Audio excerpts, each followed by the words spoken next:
Not too dirty. Still needs a little pressure washing, huh? Clean it up a little bit.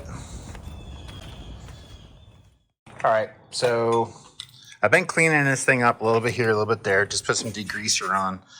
The paint is so faded. I am getting the gas tanks cleaned up a little bit better, but the paint is so faded. I think I'm going to strip all these decals off, at least on the red, and just repaint that. I did get this deck mechanism freed up, so you can see. So I can do this one-handed. All that works now. And the trick was, this pin down here was frozen. So what I did, I beat on it. It didn't budge. I read a bunch of reports about guys using, tooling presses and things, like a porta power to push that out. All I did was I took the Zerk fitting out. I unthreaded that. I scooped out bag grease, whatever I could get. Filled it up with WD-40, maybe let it soak for 5 minutes, and then I heated it. That's why the paint's burned off. I heated it in here and in here until the WD-40 started boiling out the hole, and then I started, beating on this thing with a rubber mallet to push this down. And once I got it exercised up and down, it started to free right up. I put fresh grease in there, and it's actually really good now. So no parts needed on that. I'm gonna get these decals off. Had to tighten up the battery terminals. Now it's charging. That's all good. These fuel lines look horrible. So I am gonna take both gas tanks off. I'm gonna wash those out. There's not much fuel in there now anyway. And I'm gonna put myself in a brand new transfer valve and run brand new lines up to the tanks with the new filter. And then from the filter to the engine, that way I know I got no issues with the fuel. And I don't want one of those hoses. These things are so soft. I'm not liking that at all. They just kind of droop down in there. I'm gonna secure those, make them nice. I don't wanna have a fuel leak and a fire. So next, tonight, I'm gonna use a heat gun and I'm gonna start pulling all this matting off of here. I'll get some new stuff to put on there. Get rid of this decal in the front, and I'll see if I can't find a new one.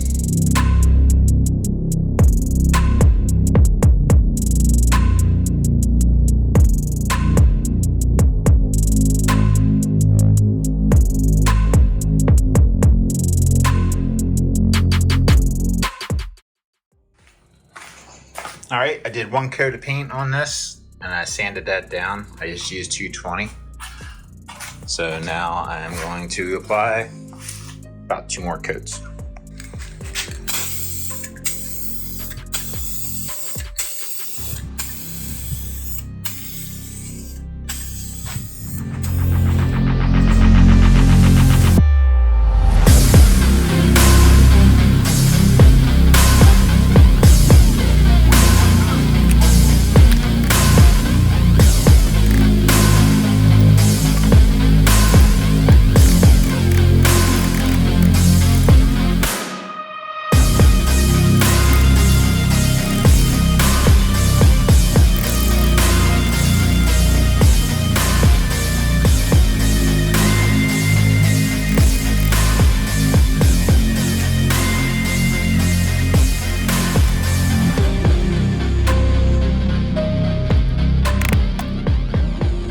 So I want to paint all of the red on the mower, and I was looking at this, and there's 6 bolts to hold the front frame. Yeah, these 6 bolts, starting up in here, back in here. Those 6 bolts hold the front frame to the engine frame. So I'm just going to take all that off, take the tires off, take the springs out, and take this down to a different location so I can sand this and paint it. Okay, so I've got the back 4 bolts out of each side. Now I'm going to start to loosen the front 2 bolts, and I added jacks to this smaller front frame.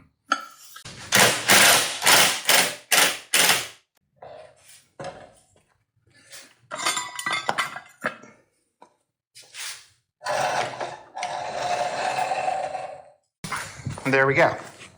So I got the front frame separated.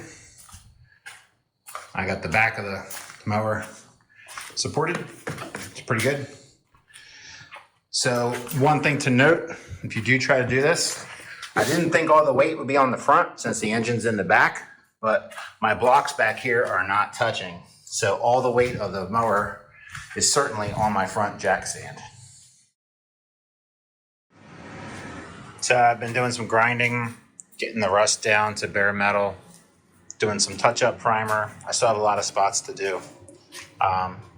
But this is how it's looking so far. This is gonna get a nice coat of red. I wanna keep these decals over here. I'm just gonna mask those off so I don't have to spend the money on them. So they look pretty good. And that's how I'm gonna do it.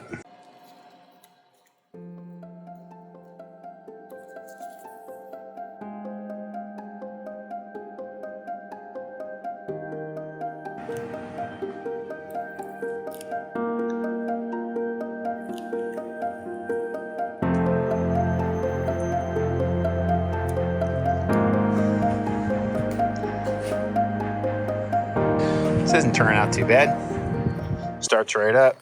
I did go ahead and clean up the muffler on this a little bit. Just a little touch-up paint. It's still drying. That's high temperature black. Yeah, the frame came out pretty good. Got my traction mats back on. I saved a bunch of money. I got a roll of that stuff and just cut those corners out. Put all three together once I measured them and rounded the corners so it looked close to what the factory did. Spaced them out.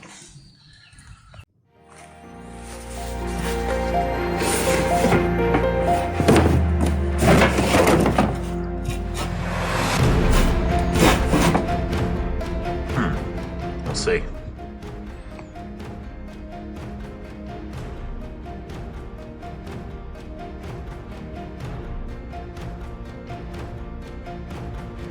All right, so I cheated. I did have a cable in my garage laying around about, I don't know, 5 feet or something like that.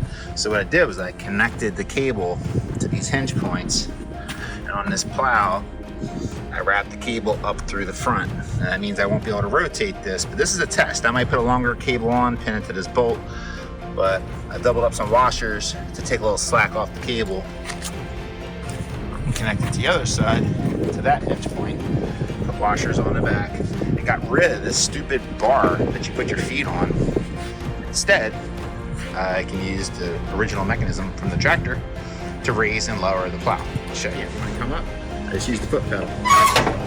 And I can even lock that bad boy in position. When I'm ready to drop the plow,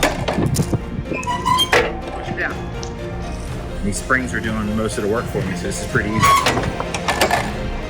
Kind of lucked out on that. It's a pretty simple fix. I'm guessing you can do the same thing on other types of zero turns. So this is just a piece of angle iron.